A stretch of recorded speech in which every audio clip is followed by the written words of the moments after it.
Zach Cregger's opens with a chilling event at 2:17 a.m. 17 children from the same class rise from their beds, arms outstretched, and vanish into the night.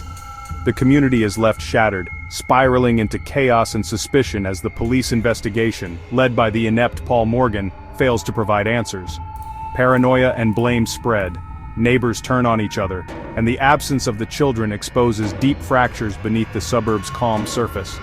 Cregger's direction favors slow-burn dread over jump scares with haunting visuals of empty playgrounds and silent classrooms. Only one child, Alex, remains, a quiet boy who becomes both a symbol of hope and a target of suspicion. The film's opening act is less about solving the mystery and more about watching a community unravel, revealing the secrets and resentments lurking beneath their manicured lawns. The supernatural undertones are clear, but Cregger keeps the true nature of the threat hidden, focusing instead on the people left behind. At the center is Justine Gandy, the teacher blamed for the tragedy, isolated and haunted by her own demons. The town's grief and fear turn her into a scapegoat, especially as rumors of her affair with Officer Paul Morgan surface.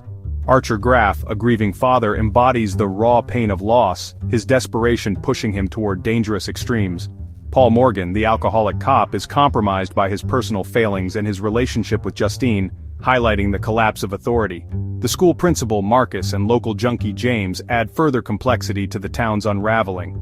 At the center is Alex, the silent boy who didn't vanish. His perspective, shaped by trauma, holds the key to the film's ultimate revelation.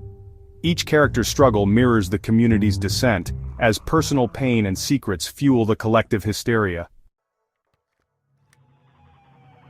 Abandons linear storytelling, unfolding in chapters from different characters' perspectives. Each chapter reframes the central mystery, forcing the audience to question what's real as events are seen through shifting, unreliable eyes. Justine's isolation, Archer's grief, and Paul's compromised investigation all collide, revealing how fear and rumor fracture the town. The film's structure mirrors the chaos of crisis. Truth becomes a mosaic of subjective experiences. Rumors and biases spiral into public accusations, exposing the town's underlying resentments and secrets. Cregger's approach suggests the real weapons are the stories we tell, especially when fueled by fear. Dynamic editing and immersive cinematography place viewers inside each character's reality, making the film a puzzle to be pieced together. The result is a tense, immersive experience that blurs the line between perception and reality. The mystery deepens until the final act, when Aunt Gladys, played by Amy Madigan, is revealed as the true antagonist, a witch-like figure preying on the town's children for generations. Gladys embodies a generational curse, her evil tied to themes of addiction and inherited trauma. The film reimagines Hansel and Gretel. The children are lured not by candy, but by symbols of neglect, vodka bottles and syringes. Gladys's presence reframes the entire story, casting the town's paranoia and the children's disappearance in a supernatural light. She thrives in the cracks of a fractured community, her power growing where bonds are weakest. The film's horror becomes overt as Gladys's influence is revealed, culminating in surreal, symbolic imagery. A spectral AK-47 floating above a house. Gladys is not just a monster, but the embodiment of the real dangers, addiction, violence, neglect, that threaten to destroy from within. The climax erupts as the missing children, led by Alex, turn on Aunt Gladys, violently destroying the monster that haunted them. This act is both brutal and cathartic, a symbolic breaking of generational cycles of harm. The film's allegory is open.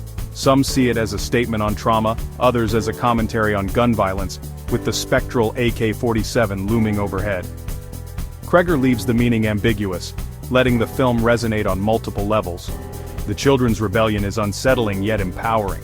They seize control of their narrative and refuse to inherit the curse. In the aftermath, a final message appears. Some of them even started talking again this year. It's a simple, hopeful note, suggesting healing is possible even after unimaginable horror. Ends not with despair but with the possibility of recovery, resilience, and a community's slow journey back toward the light.